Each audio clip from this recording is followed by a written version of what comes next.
hello, tu vas écouter ici des extraits des échanges quotidiens que j'ai avec des femmes comme toi sur mon canal Telegram. C'est un lieu de questions-réponses totalement gracieux et bienveillant où on trouve un mille-pot de sujets beauté, santé holistique et également des conversations, des coups de gueule, des sujets insolites, tout ça entre femmes. Et en attendant de le rejoindre, je te souhaite une très très bonne lecture.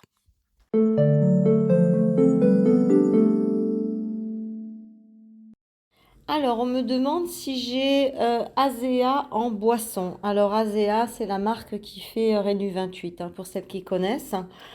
Oui, oui, j'ai Azea en boisson. Et c'est quel est le retour? Bah, je sais même pas par quoi commencer pour vous dire à quel point ça peut être fantastique. Moi, je le donne surtout, je le conseille surtout à des gens qui sont malades, à des gens qui sont pas bien, à des gens qui ont des gros problèmes de santé, à des gens qui ont du mal à récupérer, à des gens qui sont en burn-out. Pourquoi? Parce que ben, c'est relativement cher. Donc, pour le mettre en complément permanent, c'est intéressant parce que c'est vraiment une technologie qui va réparer tous les tissus lésés.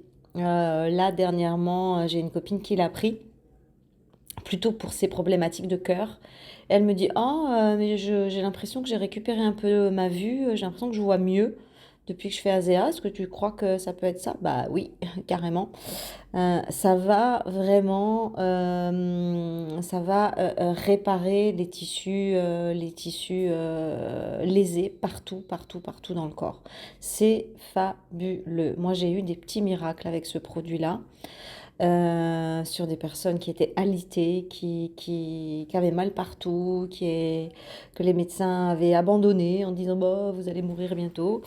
Et puis cure intensive d'ASEA et puis la dame est repartie comme en 40. Enfin bref, c'est un complément alimentaire qui est vraiment formidable.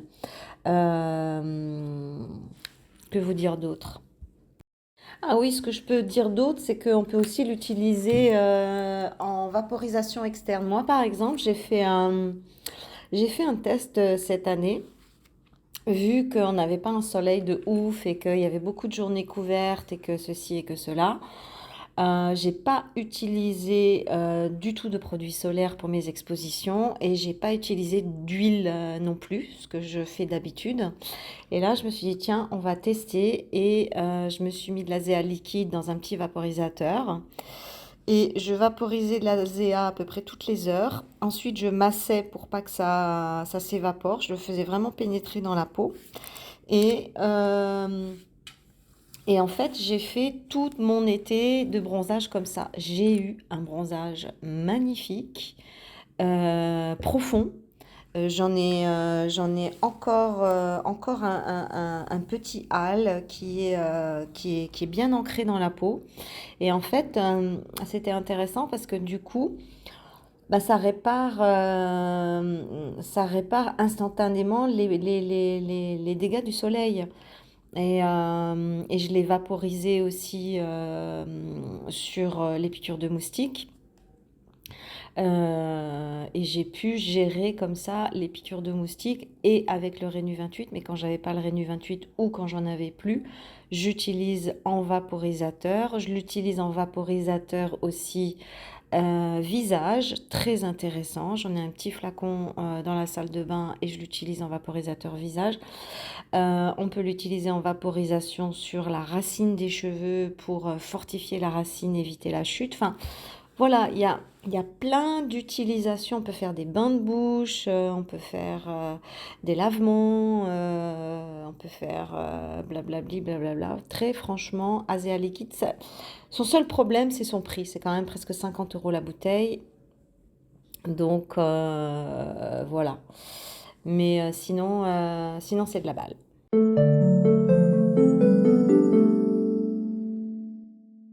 Alors Manon qui me demande, as-tu des infos sur la blancheur des dents? Bah oui, bah oui, bah oui, bien sûr. Alors, pour moi, la meilleure méthode, la meilleure des meilleures, dès que je l'arrête 2 3 jours, c'est la cata, c'est le bain d'huile buccale qui est un remède de longévité extraordinaire, un remède ayurvédique. On prend de l'huile de tournesol, c'est le mieux. L'huile de tournesol, elle est tridochique, elle fonctionne pour tout le monde. On met une petite cuillère à soupe d'huile de tournesol dans la bouche le matin au réveil avant de se brosser les dents. D'abord, on fait le gratte-langue pour enlever la plaque bactérienne sur la langue. Ensuite, on fait le bain de bouche. Il s'agit de garder l'huile dans la cage dentaire, surtout pas de faire des gargarismes, surtout pas l'avaler. J'ai fait un podcast sur le sujet d'ailleurs, je vous y réfère. On bouillonne, on bouillonne, on tire sur les muqueuses pour attirer la salive dans la bouche. On bouillonne, on bouillonne, on bouillonne. Plus on va bouillonner, mieux ce sera. Normalement, le principe de base, c'est 20 minutes, mais si on peut le faire que 5 minutes ou 10 minutes, c'est déjà pas mal. On bouillonne, on bouillonne, on bouillonne. Ça purifie le sang, ça purifie la bouche, ça arrête les gingivites, ça arrête les saignements, ça renforce les gencives et ça blanchit les dents. Et après, on crache. Et surtout pas dans le lavabo, dans la poubelle, sinon ça bouche le lavabo à terme.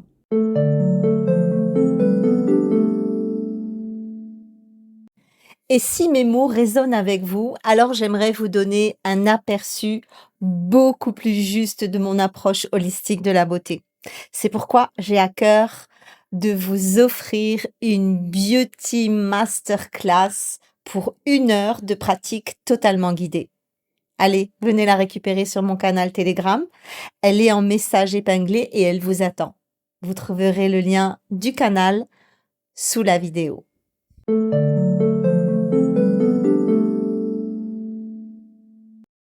Alors, des réactions par rapport au post concernant le bain d'huile buccale pour les dents blanches, pour avoir des gencives fortes, pour arrêter les saignements, pour purifier le sang, pour avoir une bonne haleine, blablabla, bla, pour éviter la plaque dentaire. Alors, la question est, je fais ça à l'huile de coco, est-ce que c'est bien? Je ne sais pas, parce que l'huile de coco, c'est une huile qui est spécifique à un dosha particulier. Maintenant, je ne sais plus. Moi, je ne suis pas une spécialiste de l'Ayurveda, hein. Je m'y connais beaucoup plus en médecine chinoise qu'en médecine ayurvédique. Mais c'est un outil ayurvédique, le bain d'huile. Et pourquoi est-ce qu'on priorise le tournesol? Parce que le tournesol est tridoshique. Il va sur les 3 doshas. Il faut comprendre que la médecine ayurvédique, elle fonctionne avec les doshas. Pitta, Vata, Kapha. Et en fait, c'est des typologies organiques, métaboliques et psychologiques. Et chaque individu va entrer dans un dosha. Et en fonction de son dosha, on va lui dire, vaut mieux que tu travailles avec de l'huile d'olive, ou vaut mieux que tu travailles avec de l'huile de coco, ou de l'huile de sésame, parce que ça correspond à son dosha. Par exemple, l'huile de coco, elle apporte beaucoup de fraîcheur, de froid. Donc, si on est sur un dosha qui est déjà froid, travailler avec de l'huile de coco, c'est pas top. Et c'est pour ça que je vous propose de le faire avec de l'huile de sésame parce qu'elle est tridoshique, quel que soit le dosha, même si on ne le connaît pas. Eh bien, en travaillant avec l'huile de tournesol, on ne se trompe jamais. Et puis, très franchement, hein, moi j'ai essayé le coco, le tournesol, l'olive, le machin, le truc. Ce qui passe le mieux, c'est vraiment le tournesol. À partir du moment où c'est bio, il n'y a pas besoin d'une marque particulière. Il faut que ce soit une huile de tournesol alimentaire et non pas cosmétique, et qu'elle soit bio. Et à partir de là, tout est OK. Si vous le faites 20 minutes, vous êtes vraiment dans le protocole ayurvédique. Si vous le faites moins, vous aurez quand même des résultats, mais on n'ira pas jusqu'au bout du process. Voili, voilou.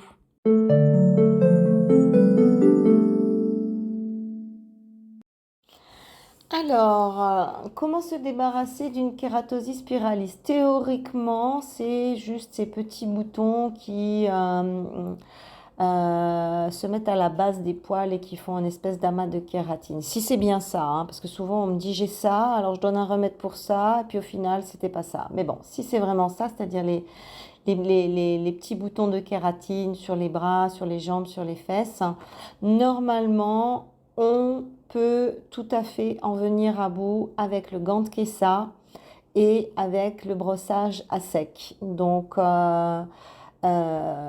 s'il n'y a pas une infection par-dessus, s'il n'y a pas autre chose, si c'est vraiment le truc qu'on me décrit, à ce moment-là, avec le gant de Kessa, c'est-à-dire un bain chaud avec rien dedans pendant 20 minutes, puis passer le gant à l'extérieur du bain, le gant mouillé sur la peau mouillée, on va libérer des rouleaux de peau, vraiment des rouleaux, et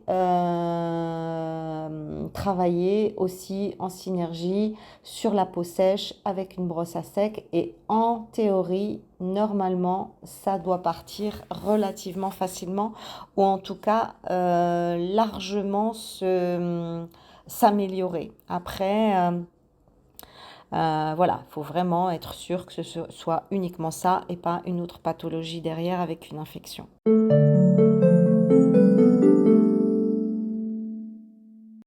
Merci pour ton écoute. Si tu as été intéressé par cette petite compilation de sujets, eh bien, je t'invite vraiment à nous rejoindre sur le canal Telegram Biotiloge. Tu trouveras le lien dans la description. Viens poser tes questions. Je me fais un plaisir d'y répondre personnellement et de créer du lien avec toi. Si tu n'as pas envie de parler ou de poser des questions, c'est pas grave, tu peux venir et profiter des questions et des réponses pour toute la communauté. J'espère à bientôt.